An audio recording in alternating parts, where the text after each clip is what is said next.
The worst flooding in Cedar Creek Estate's history began with a pair of garden shears, an overzealous HOA board member, and a secret buried deep beneath the soil. Looking back, I should have known Margaret Whitmore wouldn't let our confrontation at the winter board meeting go unresolved. But I never imagined she'd take matters into her own hands. And I definitely didn't foresee that her actions would trigger a chain reaction, exposing decades of corruption, flooding half the neighborhood, and making national headlines. I'd lived peacefully in Cedar Creek Estates for 5 years before Margaret moved in. Nestled on rolling hills overlooking a protected wetland, the community was beloved for its natural beauty and abundant wildlife. The previous HOA board had always prioritized environmental responsibility, encouraging residents to embrace native plants and sustainable practices. But Margaret, she had other ideas. This community has become far too lax about proper lawn maintenance, she declared during her first board meeting, clicking through a PowerPoint presentation filled with close-up photos of what she deemed inappropriate vegetation. To her, dormant grass in winter wasn't just untidy, it was a crime against property values. Native plants weren't charming, they were weeds. As the neighborhood's only landscape architect, I couldn't stay silent. Raising my hand, I interjected, "Maintaining green grass year-round in our climate zone requires excessive watering, which damages the natural watershed. The previous board specifically encouraged—" "Thank you for your input." Margaret cut me off, her smile sharp as a razor. "But I believe my 3 decades as a real estate agent give me somewhat more expertise in property values than— what was it you do again? Garden design?" "Environmental landscape architecture," I corrected. "And I'm currently consulting with the city on their sustainable water management project." This earned some murmurs of interest from the other residents, but Margaret's smile only tightened. "Well, isn't that nice? However, the HOA guidelines clearly state that all lawns must be maintained in a neat, green, and properly trimmed state year-round." "Those guidelines were written in 1987, I pointed out, "before we understood the environmental impact." "Next item on the agenda," Margaret announced, clicking to her next slide. Her perfectly manicured nails clenched around the presentation remote. I'd committed the cardinal sin, publicly challenging her authority. What followed was a slow-motion war. My winter-dormant Bermuda grass earned weekly violation notices for dead lawn appearance. My native plant garden beds were cited for unauthorized wild vegetation. When I installed a rain barrel system, with full board approval, save for Margaret's dissenting vote, she reported me to the city for unauthorized water collection, despite the city partially funding the installation through their sustainability program. Each time, I appealed, bringing documentation from the city's environmental office and even offering to give a presentation on sustainable landscaping at the next board meeting. But Margaret always managed to table the topic for more urgent matters. The situation came to a head in late January when my smart irrigation system alerted me to a sudden pressure drop in Zone 3. I was reviewing plans for the city's new watershed management project when the notification popped up on my phone. Thinking it was a simple valve issue, I made a note to check it when I got home. Instead, I found Margaret standing in my side yard with a pair of garden shears, systematically cutting through my sprinkler system's main supply line. "What are you doing?" I shouted, rushing across the lawn. "Stop immediately!" She straightened up, somehow managing to look down her nose at me despite being several inches shorter. "Enforcing HOA regulations," she said crisply. "Your system has been running outside approved hours. It's a smart system that adjusts to weather conditions." I pulled out my phone and started recording. "You have no right to destroy private property. That line is connected to the main water supply." "I have every right," she sniffed, waving a paper at me. Article 7, Section 3 clearly states that the HOA can take corrective action for irrigation violations. I've documented 23 instances of your system running at unauthorized times. Those weren't unauthorized. They were optimized for minimal water usage, and corrective action means fines or citations, not vandalism. I moved closer, trying to assess the damage. That's when I noticed something chilling. The ground around the cut line was already showing signs of saturation. Water was pooling much faster than it should have been, and Margaret had made her cuts at the base of one of Cedar Creek's signature rolling hills, a slope that backed up to 6 other properties and channeled directly into the protected wetland. "Margaret," I said slowly, forcing calm into my voice, "did you check the system pressure before cutting that line?" She rolled her eyes. "I don't need to check anything. I have documented violations." A loud gurgling sound interrupted her as water began spurting forcefully from the severed line. The smart system had shut down, but the main supply line was still under full city pressure. Thanks to Margaret's multiple cuts, pressurized water was now shooting straight into the hillside's loose winter soil. "Call 911, I ordered, already dialing the city's emergency utilities number. "The hill is oversaturated. If it gives way—" A deep rumbling sound cut me off.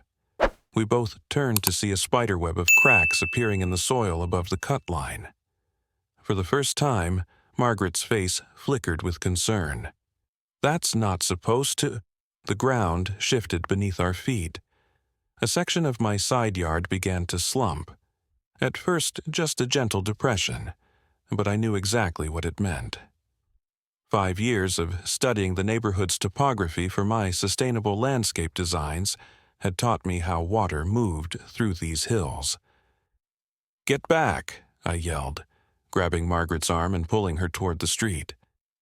The whole slope was compromised. We reached the sidewalk just as the first major section of hillside gave way. The sound was unlike anything I'd ever heard. A wet, sucking slide followed by multiple sharp cracks as the shifting earth took out fence sections and small trees. Margaret's garden shears lay abandoned in what was rapidly becoming a muddy sinkhole. But the worst was yet to come. As emergency vehicles arrived, none of us realized that Margaret's unauthorized landscaping crusade had triggered a chain of events that would expose decades of covered-up construction issues, lead to a statewide investigation of real estate practices, and ultimately change how every HOA in the county operated. Emergency response teams arrived to find not just a mudslide, but an ongoing soil erosion crisis threatening multiple properties. The city's chief civil engineer, who, coincidentally, I'd been meeting with that morning about the watershed project, took one look at the collapsing hillside and ordered an immediate evacuation of the entire street. "This isn't just surface erosion," he explained, pointing to the way water was channeling into increasingly larger fissures. "The whole slope is compromised, and based on these drainage patterns—" He trailed off, frowning at his tablet. "This isn't matching any of our geological surveys. The water's moving in ways it shouldn't be able to." I knew exactly what he meant. Part of my job involves studying water flow patterns, and something was definitely off about how quickly the hillside was failing. "The soil composition is wrong," I said, pulling up files on my phone. "According to the original development plans, this whole area should be sitting on clay-heavy soil that would slow water penetration. But it's acting more like someone replaced all the natural clay with quick-draining construction fill." The engineer nodded grimly. "We need ground-penetrating radar out here now. Something's very wrong with this hillside's structural composition." Margaret, who had been unusually quiet while giving her statement to the police, suddenly became very interested in leaving. "Well, I'm sure you professionals have everything under control," she said, edging toward her car. "I'll just—" "Mrs. Whitmore," called a voice behind her. It was the city's utilities supervisor, holding a very official-looking tablet. "I believe we need to continue our discussion about unauthorized excavation and water system tampering, particularly in light of what we've just discovered about the property records."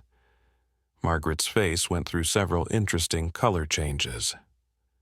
"I'm sure I don't know anything about—" "I think you know quite a bit about it," interrupted another voice. This came from Dennis Chen, a retired civil engineer who'd lived in Cedar Creek since the original development. He was carrying a large accordion file, including geological surveys from 1987 that had mysteriously disappeared from county records. The next revelation hit like a second mudslide. It turned out that Margaret's crusade against my sustainable landscaping wasn't just about grass aesthetics. She had been one of the real estate agents involved in Cedar Creek's original development, and one of the people who had helped cover up some very questionable construction practices. "They cut every corner they could," Dennis explained to the assembled crowd of residents and officials, "used cheap fill instead of proper soil engineering, skipped critical drainage systems, falsified geological reports. I tried to report it back then, but suddenly my concerns were lost in the system." "And the agent handling my complaint?" "Margaret Whitmore." The ground-penetrating radar confirmed everything. The entire hillside had been improperly engineered, with crucial drainage and soil stability measures either missing or incorrectly installed. The developers had saved millions by cutting corners, then covered it up with falsified documents. Margaret, along with several other real estate agents, had helped bury complaints from buyers who noticed problems. That's why she had been so desperate to prevent any sustainable landscaping initiatives. Modern drainage systems and native plants would have eventually exposed the soil engineering issues. She wasn't protecting property values. She was protecting herself. The investigation that followed would take months to complete, but its effects were immediate and far-reaching. The city launched a full audit of every development Margaret had been involved with over her 30-year career. The State Real Estate Board suspended her license pending a complete investigation, and the HOA, well, it underwent some pretty dramatic changes. "We're implementing a complete overhaul of our landscaping guidelines," announced our new board president, Dennis Chen, at an emergency community meeting. "Ms. Kumar here has agreed to chair our new Environmental Compliance Committee and help bring our policies into the 21st century." The changes didn't stop there. The city used Cedar Creek as a test case for their new Sustainable Development Guidelines. My rain barrel system became a model for their residential water management program. Those native plant gardens Margaret had tried to have removed? They're now part of a county-wide initiative to restore natural watersheds. Margaret put her house on the market 2 weeks after the mudslide, but she had trouble finding a buyer. Turns out people aren't eager to purchase property from someone featured in a viral video cutting sprinkler lines and triggering a landslide. The fact that she was now the star witness in a major construction fraud investigation didn't help either. The last time anyone saw her, she was supervising movers while a team of geologists conducted soil stability tests on her property.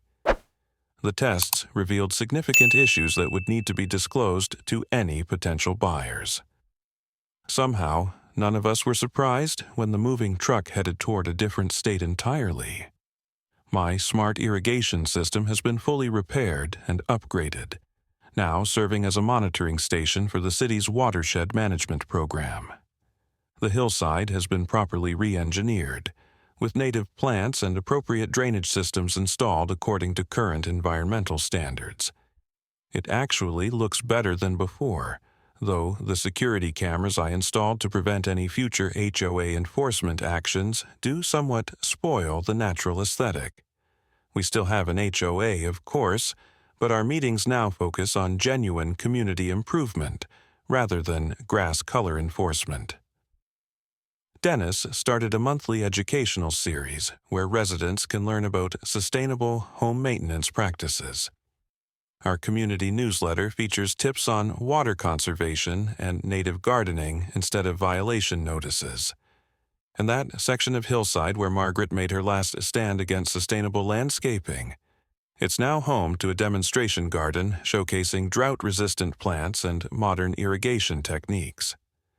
The educational plaque includes a QR code linking to a video about the importance of proper soil engineering and the dangers of tampering with water systems.